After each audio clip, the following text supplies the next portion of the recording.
I'm going to go ahead and get the show started and then pass it off to Patty. Once again, welcome to Banyan Tree Women's Collective. We are a 501c3 based out of the San Francisco Bay Peninsula. Once again, I'm in my kitchen right now in Menlo Park, and we have people from all over joining us, which is such a beautiful part of our community. And I want to commend you for showing up today because you're taking time, something for yourself. Hopefully you're going to have fun and learn something, and then hopefully you will share that with others, and that's going to work out pretty easy today because we're going to be making gifts that we can give. Banyan Tree is based off of the belief that everyone should have access and opportunity and choice around their wellness, and things like today, it is a part of your wellness. It's creating, it's being present, it's feeling good, it's learning something new. And so once again, I commend you for showing up for yourself today and for believing in the things that we believe in, that we all have this right. And today we're going to be with Patty. She is one of our regular instructors, practitioners. She is brilliant and a wealth of knowledge. You will have the ability to unmute yourself if you have questions. And if you're not the type of person that wants to unmute and talk, you can use the chat box, and I will be moderating to support Patty throughout this class. Afterwards, if you have questions, feel free to let us know, and we can stick around and answer anything.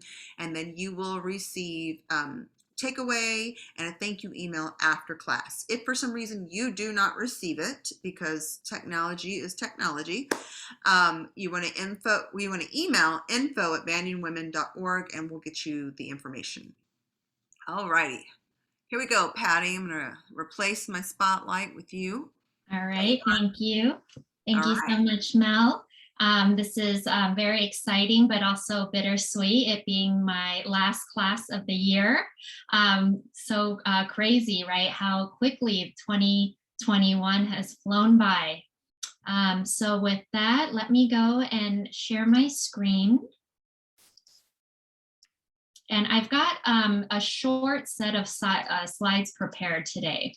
And this is what we'll go over today. So for those of you, well, let me go over the topics first. So we're going to do quick introductions. I'd love to just dive into a little bit of the history behind winter solstice and gifting traditions, because I always think it's fun to learn how, especially here, in the Western area of the world, how, especially the United States, how gifting came about. And then we're going to make a fun product today that is a great gift. I think most if not all people who receive bath salts find it very useful, and it's just such a lovely, thoughtful gift and super easy to make, especially in a big batch, so that you can share with others. And then I want to quickly go over labels. So just a quick tip around labels. What I recommend you write on your labels, and then we're going to wrap things up, and I'm going to share a little bit about my botanical beauty and skincare class, and then we're going to move into Q&A. So I think I've met most of you, if not all of you, before, but in case we haven't met, hi, I'm Patty Liu. I am a certified clinical herbalist and holistic beauty coach, and also a skincare formulator based in Oakland and Santa Cruz, California. And I love helping women amplify their natural beauty so they can look and feel their best. So really the foundation of what holistic beauty is all about.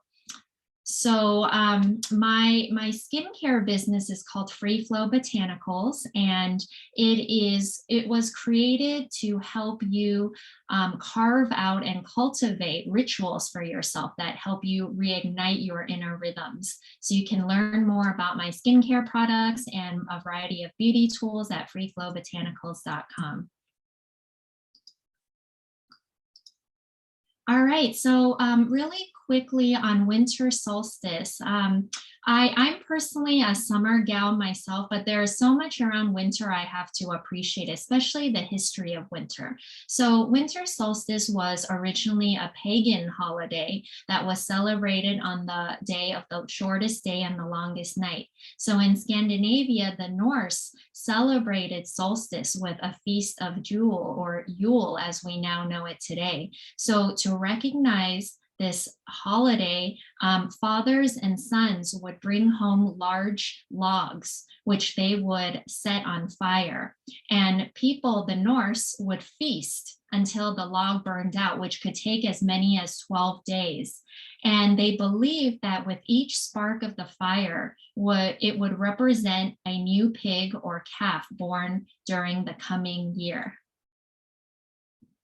So a few gifting traditions. So in ancient Rome, the gesture of acquiring something of value to family and friends has been honored by people all over the world. And in Rome, there was a occasion called Saturnalia, which was celebrated to honor the god of agricultural bounty, no other than known as Saturn. And it was a huge celebration full of feasting, hedonism, and gift giving. Mainly wax paper candles were given to honor the light returning after the solstice. And it wasn't until Emperor Constantine's conversion to Christianity that gift giving evolved to align with Jesus's birthday. And we now know that, the wise men honored Jesus on his birthday, and it symbolized with gifts that were brought to Jesus. In ancient Turkey, Saint Nicholas, some of you may heard of old Saint Nick. So Saint Nicholas was a bishop in ancient Turkey. He was very kind, known for his exceptional kindness. And he was known for helping the poor and secretly giving gifts to people in need. He gave gifts of gold and treats. So eventually, when Saint Nicholas went to visit people in their homes, they began to leave a shoe out for him to fill with candy or small toys. So as traditions shifted from paganism to Christianity, more of an emphasis was placed on family time and gift giving to children. So when we fast forward to the 19th century, let me go ahead and let this lady in. When we fast forward to the 19th century, buying gifts actually dates back to the 1800s, and it was seen as a way to honor family relationships. So by the mid-1800s, visionaries of modern consumerism began to market gifts to middle-class American families. And if anyone can guess whose photo I have on the right hand of the screen, feel free to share out loud or type it in the chat. I will give you a gold star if you can guess who is on the right hand of the side of the screen. So in the 1800s, children began to hang stockings by the fireplace in anticipation of treats on Christmas Eve. This was sort of the foundation or the prelude to the night before Christmas. And by the late 1800s, Santa began helping department stores sell their toys. And children were invited to meet a real life Santa and would be able to sit on his lap for a photo. Even Charles Dickens' story, his popular A Christmas Carol, featured and emphasized that being cheap and stingy at Christmas was sinful. So by the early 1900s, newspapers featured stories of Santa in his sleigh filled with gifts to reward well-behaved children. So the myth of Santa and family rituals and the desire to be viewed as generous has shaped Christmas into the most giving time of the year. So present day holiday sales are expected to reach 180 billion or more worldwide, and average consumer spending is expected at $900 for about 24 gifts per person. And although most of us probably are not lining up at the crack of dawn outside our favorite shop, it goes to say that days like Black Friday are still a very busy time for many retail shops. So I'm just curious if anyone had a guess. Okay, so this man is, let me go back.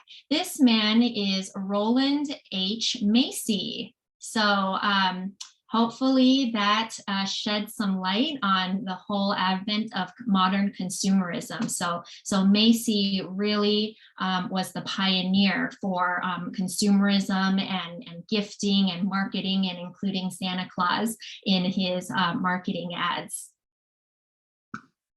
All right.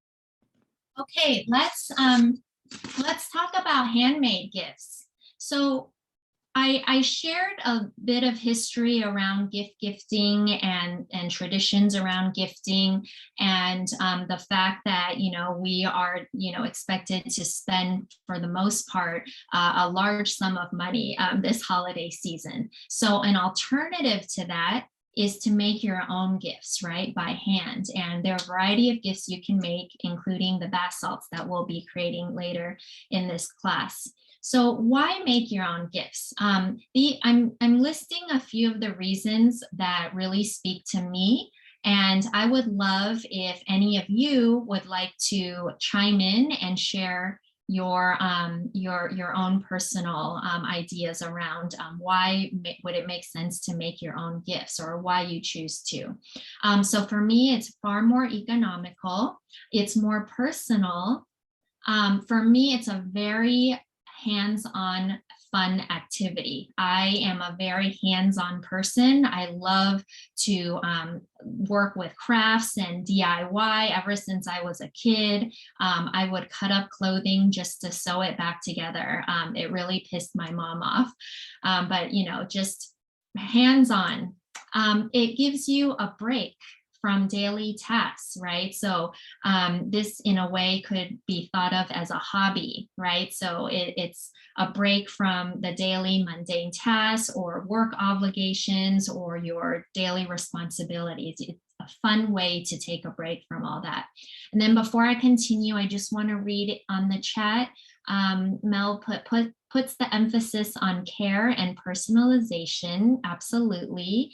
Ruby says, comes from the heart with lots of love. Yes, absolutely. And Debbie writes, love giving unique gifts. Absolutely. And others, feel free to chime in or add anything that you'd like. I just love to hear different people's perspectives on handmade gifts. For me, making my own gifts serves as a wonderful creative outlet, right? As Ruby and Debbie say, it comes from the heart, it's unique. It really allows me to express my creativity, because there's so many ways you can go with making your own gifts. For me, it actually, in addition to it being a fun hands-on activity, it offers stress relief, right? So handmade gifts and making things and crafts have been shown to actually offer a lot of mental health benefits. And one of the major ones is stress relief. Joanne writes, they're one of a kind, absolutely. And AK, I think that's ACO, can connect you with the people you give to. Absolutely. These are all wonderful. So yes, so gifting something that's one of a kind and lets your recipient feel extra special, right? Because you can easily get something, like random, or you can put a lot of thought to it, but making your own gift with your bare hands and, wrapping it and packaging it and putting your own creative touch onto that gift really is fail proof and helping your recipient feel super special. All right, so thank you for those of you who shared. Those are all excellent reasons. And I'm curious, in the chat box, have you made gifts for friends or family or loved ones before? And just curious, what have you made in the past? Mel puts every year. Great, I'd love to hear what you've made. And just to get the conversation flowing around that and maybe inspire someone else to create the same thing or something similar. Lovely. Okay, so Mel writes tonics, food, and bath products. Awesome. You can't go wrong with any of those. Okay, and then Ruby writes with grandkids, cards, garlands, etc. Debbie writes, I bake at Christmas for my friends and family, fudge and cookies or knit scarves. Oh my gosh, yes, so good. Love this. This year is the first for me. Candles, dishcloths, and now bath salts. Lovely, Claire. Thanks for sharing. Okay, so hopefully, I don't know who will be joining me for the product making portion, but as I mentioned, we will be making bath salts.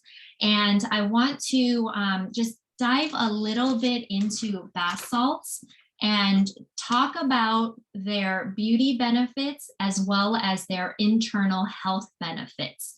As a holistic beauty coach and practitioner, I'm really into creating products that can help you from the outside in and also from the inside out. So today we're going to learn all about bath salts. Okay, so some of their external beauty benefits. It helps to gently cleanse the skin, detoxifies and energizes the body, relieves sore muscles, softens the water by adding minerals, and is a great form of stress relief. So bath salts, as its name implies, is simply a mixture of different salts, or you can stick with one salt, which is primarily Epsom salt, which is magnesium sulfate, or you can combine different salts together for a mineral-rich bath. I personally love adding botanical herbs. So dried herbs work really well. You can even opt for fresh herbs. I like adding clays into my bath salts because it helps to enhance the drawing power of your bath for further detoxification. You typically, there's no, I would say like limit or real caution around taking baths. If we weren't facing a drought right now, I would take a bath. I can't remember the last time I've taken a bath, but I would take a bath much more frequently than I have. And so really all it is, once you have your beautiful mixture of bath salts created, you add, I usually add like a little like heaping about half a cupfuls, which is about 4 to 6 tablespoons. I add it to the bath, but I prefer to add it into a muslin bag because you can add your mixture directly to the bath. And if you're just using salts and clay, that might not be so bad in terms of cleanup.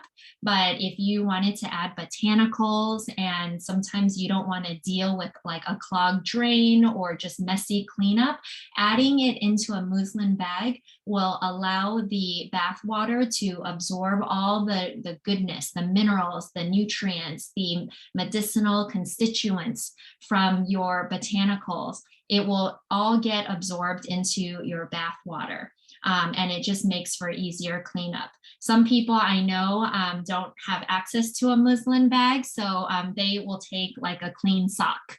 My old roommate used to do that. So she would just dump her bath salts into a clean sock and then tie a knot and then throw that into our bath water. So it's really up to you. Just one word of caution. So if you are pregnant, nursing, being treated for a medical condition, or currently take medication, check your doctor before internal or external use of Epsom salt. So that I tend to err on the conservative side. So it's never a bad idea to just check in with your healthcare provider.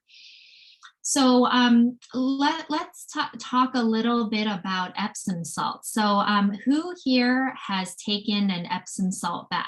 Or if you have not, please let me know in the chat box.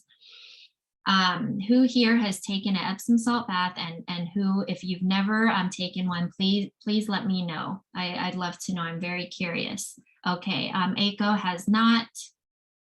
Okay, so far, a couple people, a few people have not, and then, so it's about 50-50. Okay, Mel says regularly prescribed by my doctor. Okay, good to know. And then, yeah, so it's pretty mixed here. Wonderful. Okay, so Epsom salt, as I mentioned, Epsom salt is the common name for magnesium sulfate. It was, the name Epsom salt originated from a small spring in Epsom, which was a small town in England. And Epsom salts are made of small colorless crystals that resemble table salt. I actually think it's a bit coarser than table salt, but it's white in color like table salt. And you can easily get it at any drugstore or pharmacy, at Target, in giant bags or little bags. But if Epsom salt baths are your thing, especially after you learn how to make it today, I highly encourage you to go out and get a big bag for yourself. It's very cost effective, and it's affordable, and it will keep forever as long as you store it in a cool, dark spot. So the Epsom salts, as I mentioned, is magnesium sulfate, which can be absorbed into the body through the skin. And what are some of the health benefits of magnesium sulfate or Epsom salts? They, one, help to relieve stress. They can help to relieve muscle aches, pain and inflammation, the buildup of lactic acid in overused muscles. They can help flush out toxic substances or your body's metabolic waste. And they can even help with blood sugar regulation. So magnesium, for those of you who aren't familiar, is a mineral that's crucial to our body's functioning. It regulates over 300 enzymes in the body and plays an important role in muscle control, energy production, and electrical impulses. And deficiency in magnesium, I think a lot of us tend to be deficient in magnesium nowadays. A lot of our vegetables, for example, can be stripped of magnesium. So magnesium deficiencies are quite prevalent in this day and age, and they are often associated with a number of chronic diseases, including type 2 diabetes, high blood pressure, Alzheimer's, and stroke. And then sulfate is another essential mineral that helps to cleanse the liver and aid in the formation of proteins, especially in joints as well as the brain tissues. So though that's the benefit of Epsom salt. And then I actually like including another type of salt for added mineral rich sources, and also for added exfoliation. So you can choose from Dead Sea salts or even pink Himalayan salts. Those are two really wonderful options for getting extra minerals into your bath. And then herbs, you can really choose from a variety of herbs. My go-tos are lavender, chamomile, rose. You can even do rosemary. There are just so many. So if you've put botanicals or herbs in your Epsom salt bath, please let me know in the chat what you've used before. And then essential oils are also a great option, similar to the botanicals that I've shared. So let me go ahead and stop my share so that I can start the demo, and then whoever is planning to make this with me, I will give you a few minutes to get ready while I get ready myself. And then I would love to see your beautiful faces if you are comfortable sharing or if you're planning to make it with me. Ruby says, can you use rose petals? Absolutely, Ruby. That is absolutely one of my favorite botanicals. You can never go wrong with rose petals. They are just lovely for the bath. And then Mel wrote lemon balm, verbena, skullcap, rue from the garden. All wonderful, soothing, grounding, nourishing plants. Wonderful choices. Okay, yes, absolutely. Debbie asked, how about jasmine? Absolutely. Jasmine is so fragrant, so beautiful, just so lovely. Yes, absolutely. You can definitely add jasmine as well as gardenia. Okay, so hopefully folks can see my setup. All right, let me grab my recipe sheet here. Okay, so to make bath salts, it's very straightforward. I like to, use a big bowl. So I've got a big metal bowl here. You can use a glass bowl as well, or whatever bowl you have on hand. And the first ingredient that I've shared with you earlier is Epsom salt. So again, you can get these in large quantities. I get mine from Target. So it's just really nice and available. And this recipe, hopefully you guys have the recipe up or have access to the recipe. It calls for 3 cups of Epsom salt and the different quantities of the other ingredients. And so depending on the container you use, depending on like how much you want to keep or to gift, you may want to scale up as needed, right? So you can figure out how much you want to scale up or down. But generally, I say 3 cups is a good amount for a batch of 1 or 2 things of Epsom salt. Okay, so I've got my Epsom salt. I'm going to measure out 3 cups. And with bath salts, the beautiful thing is it's not an exact science. So you're mixing everything in, and I sort of just created these as general guidelines, right? But it's definitely not an exact measurement. And let me pour it into my measuring cup. Okay, I'm going to do 3 cups, 3 generous cups.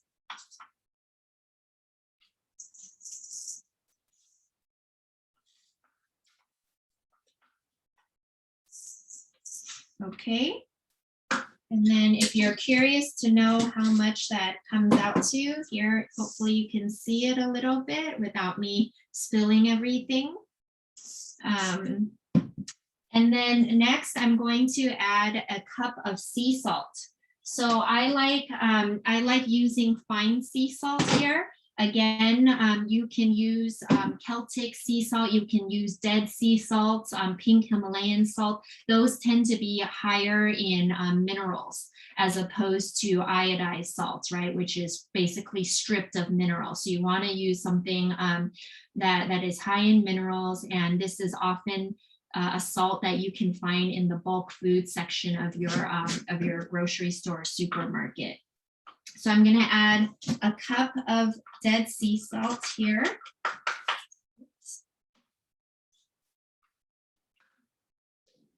Okay, and then next I'm going to add a 1/2 cup of dried botanicals. And my botanical of choice today is chamomile. I'm really a big fan of chamomile, especially in the bath. It really helps me unwind tight, aching muscles, right? Especially my feet, my legs. And I recommend getting whole chamomile flowers, right? The whole chamomile flowers tends to retain its nutrients and constituents. So I don't know if you can see, but the whole flower is definitely preferred, and the smell is just amazing. Debbie asked, should it be crushed or left whole? It can be left whole. It can be, because these are small enough, it's still going to get extracted in the backwater. Yeah, these don't need to be crushed. So I'm going to use half a cup of my chamomile. These are whole flowers, just really lovely. They smell amazing. Just like reminds me of sunshine. So I'm gonna add my half cup of chamomile flowers. And then if you want, you can add a quarter cup of clay. So you can use a variety of clays. I like to use bentonite clay. I like to use kaolin clay. The clay is just a really nice addition for extra drawing power. So, and there we have it. So you just mix everything together. Make sure it's really nicely mixed. Again, you can add a few drops of essential oil to this mixture if you like. That's completely optional. You want to just really make sure everything's well mixed. And then it's ready to get transferred to a container. So a couple options for containers, depending on how you want to gift these. I like to put my bath salts into a glass jar because I like the way you can see the flowers or the botanicals very nicely. And it's just a nice way to package bath salts. And you can definitely use a larger jar if you like. What I've got up here is an 8-ounce jar. You can also use like a paper tea bag. This is a recycled kraft tea bag. It's actually made with a compostable film. So this is really nice too. I think I got these from Paper Mart. If I recall, Paper Mart is a really nice place to order supplies. And I will get to the other questions. I can't really see them from here, but I promise I will get to them. So yeah, you can add it to either a paper bag here or a jar here. So for this demonstration, I'm going to add it into a jar. And I found it was always very challenging for me to get ingredients into jars until I found this really affordable but really useful canning funnel. So this fits in perfectly and allows me to scoop my bath salts into a jar, and it's a lot less messier, or I should say really no mess. So there you have it. I put in a little too much. And there you have it. You have your jar of bath salts, and then you can do the same thing for a paper bag. And then, you know, as a plant lover and herbalist, I highly recommend that if you are able to go outside or in your backyard, and now fall is a great time for this. Now is a great time for this because, you know, the leaves are falling, you have beautiful leaves and, you know, dry twigs, and these make wonderful little decorations for your gifts. So you can, you know, tie or tape little dried leaves or twigs. You can use different kinds of ribbons, right? You can use like a cute little, let me do silver. You can use like a cute little ribbon to tie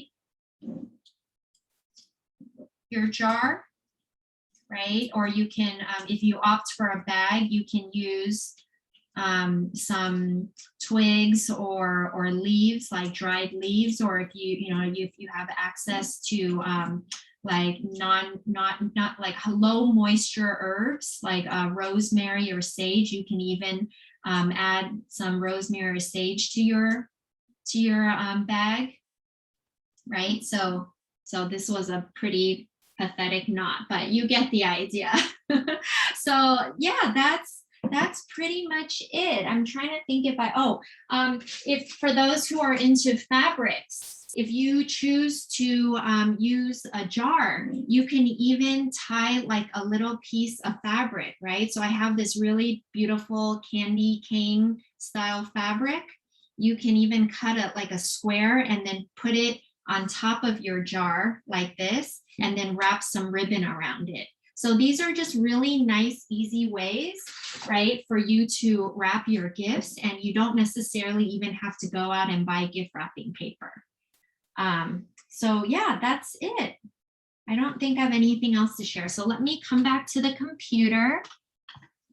And then, Karen asked, where do you get the clay? I purchased my clay from Mountain Rose Herbs. Let me turn off my ring light. It's hurting my eyes. I get my clay from Mountain Rose Herbs. I'm going to type that into the chat box.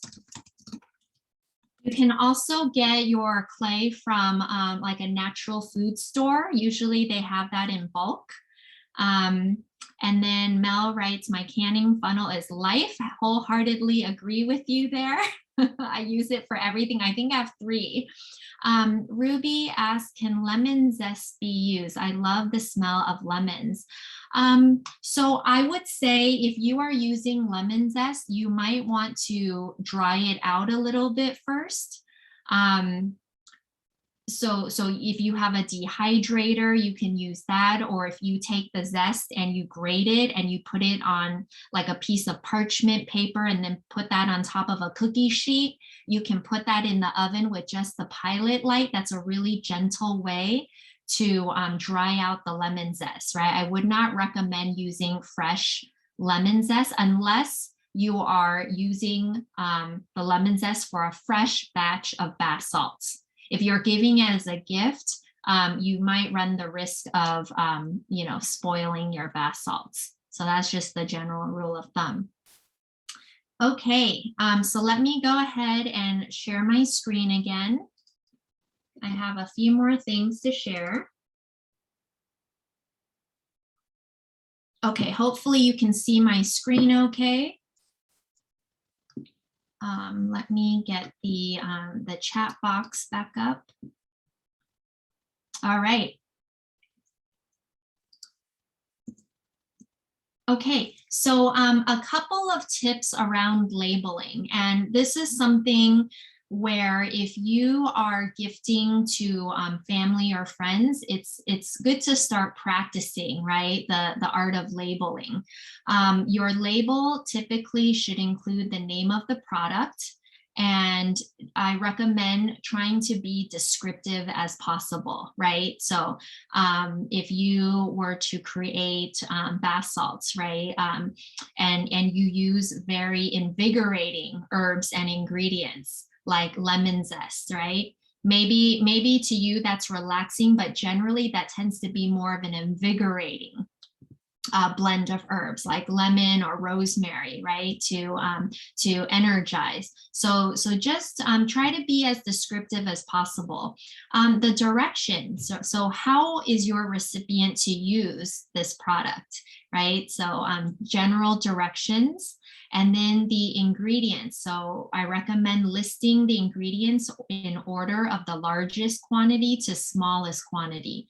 And you can give the ingredients their common name or their INCI name. So INCI is the International Nomenclature of Cosmetic Ingredients. So that tends to be standardized around the world. So if you're gifting it to someone in another country, it's more easily recognized. Any notes of caution, right? So if your bath salts are not to be ingested, then you definitely would want to write for external use only. Oftentimes the word of caution is based on age. So is this not to be used by children or infants or babies? That's something you want to include too. If you're making something that is not to be used on open wounds or cuts, it would be very helpful to include that too. So the optional things that you may want to add onto your label is the use by date and the batch number. So these are completely optional, but if you, you don't really need to worry about it for bath salts. They have a pretty long shelf life as long as you keep it out of the sun and out of warm areas, but just keep it in a cool, dark place. And that's something you can write on the label as well, right? So store in a cool, dark location. And then the batch number. And if you're just starting out and you're just starting to create these products and these gifts for family and friends, you might not need to be so strict with all of this. But if you're eventually planning to sell these in small batches, maybe you gave your friends or family some bath salt and they love it, and a few months later they're like, okay, Ruby, I want to buy bath salts from you. Will you make a batch for my friends and sell it to me, right? Then at this point, you may want to just be more mindful of the things that your label should have on there. So as an example, I created a label for a lavender healing balm. So the directions include apply a small amount to areas of dry skin, for example, hands and elbows as needed.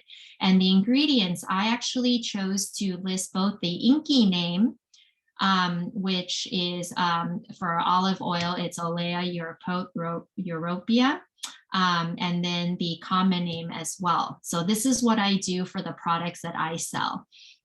And if for those of you who really want to understand, if you're interested in the guidelines around cosmetic labeling, I highly recommend this book.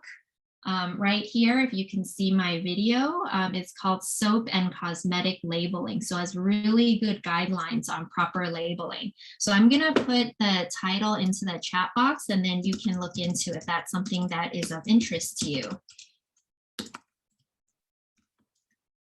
And it's by Marie Gale. Okay, so Eiko asks, are the cautions on your side the same for these bath salts? Yes, definitely for external use only, not for infants under 1 year old. I would say, generally speaking, yes, and then do not use, yes, so yes, definitely these apply for the bath salts. So any questions about the labeling piece or the sample label that I've shared? Is it pretty clear, pretty straightforward?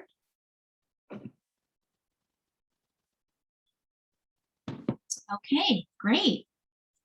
So now you have your all you need to make bath salts, hopefully, and create labels for your products. So I'm going to wrap up and invite you to an offer that I would like to share if you want to learn more with me.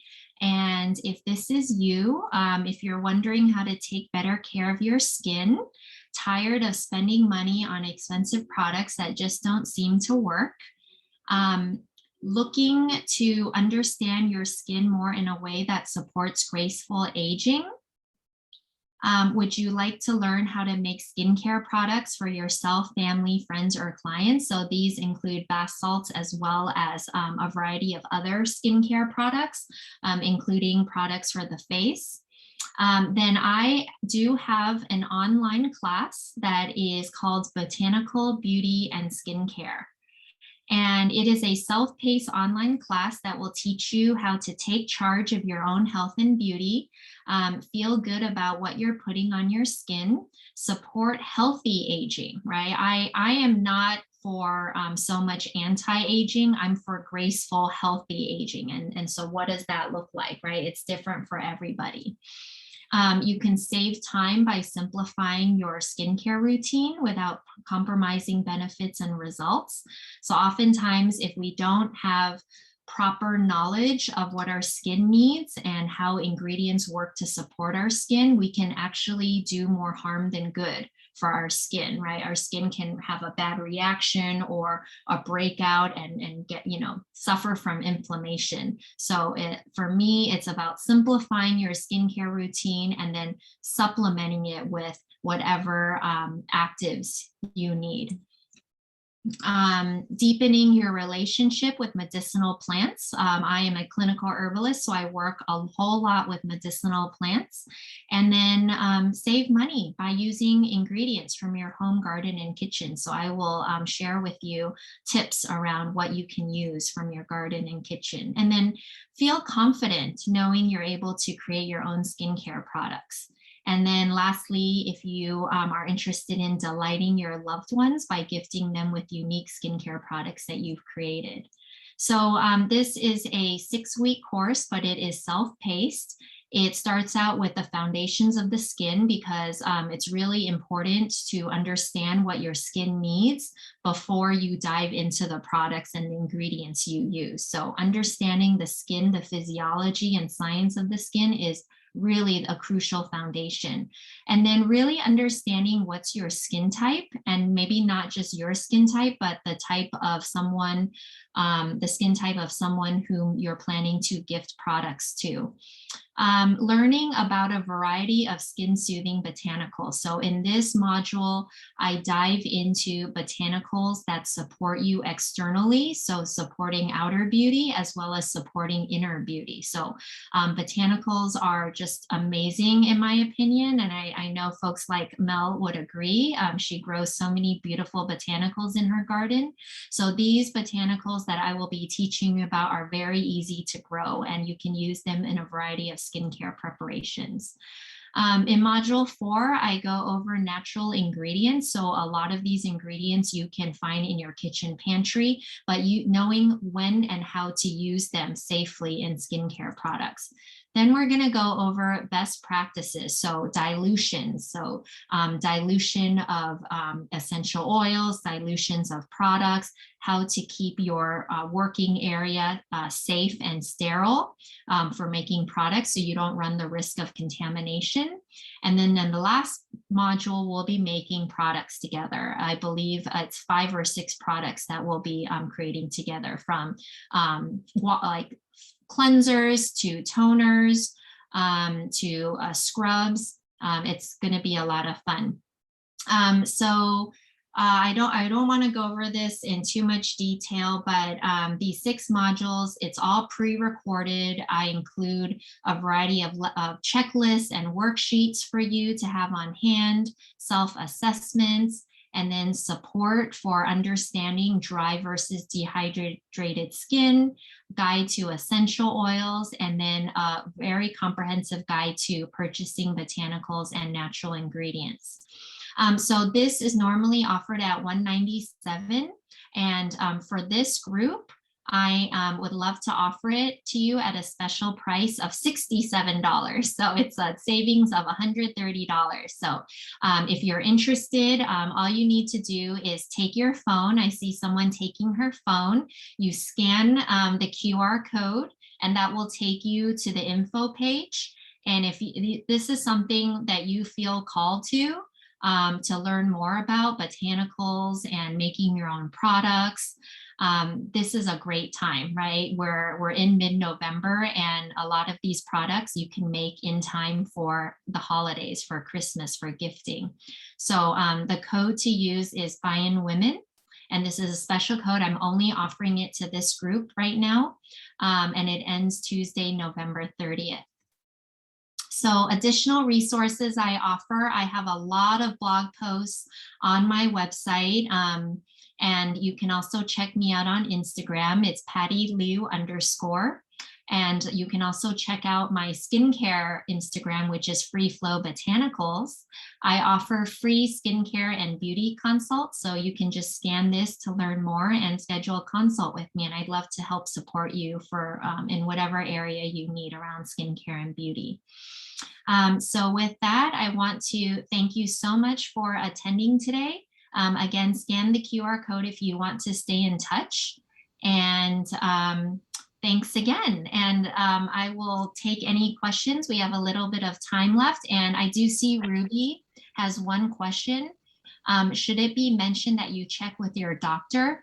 Not necessarily, Ruby. I think in the case of skincare products, it really depends. It never hurts to. But if you are planning to, put your products on Etsy, then you might want to put something, working with herbs for the first time, check with your doctor. But I don't find it absolutely necessary to put that on the label. It's kind of, in a way, implied if someone's using a product, right? That they want to, just always be cautious, right? And take care before using a new product. Okay, so I'm sure, Mel, you probably have an announcement or two, so I'll hand it over to you. I do. It's funny going through this because I was working out in the garden and this lady approaches me and she's almost like not sure if she wants to talk to me or not. And I was trimming the salvia on the outside of my yard. And I have a garden up in front and I have a garden up in back. And so she walked up and she said, I want to admit to you that I took some of your honeysuckle because I've grown honeysuckle, so I want people to be able to walk by the house and have just color and smell and know, then they look over and they see the food and it's like what you can do in such a small space. And I was like, well, being really cheeky, I was like, I wondered where it went.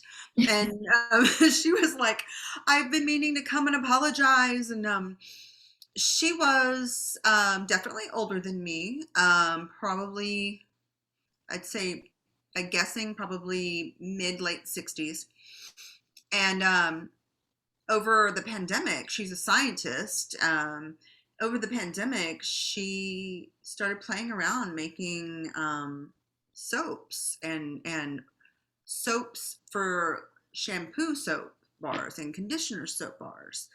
And she was just really concerned about the use of plastics and wanted to find a way, and it became a passion and she started a business out of it. And Amazing. I share that because we can all do that. Yeah. So explore this.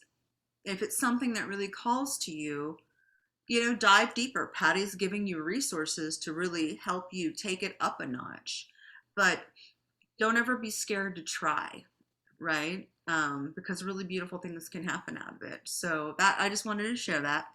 But then I also want to say, make sure you look at the events. We're rounding out the year, but we've got some really good events. We've got some in-person stuff if you're in the Bay.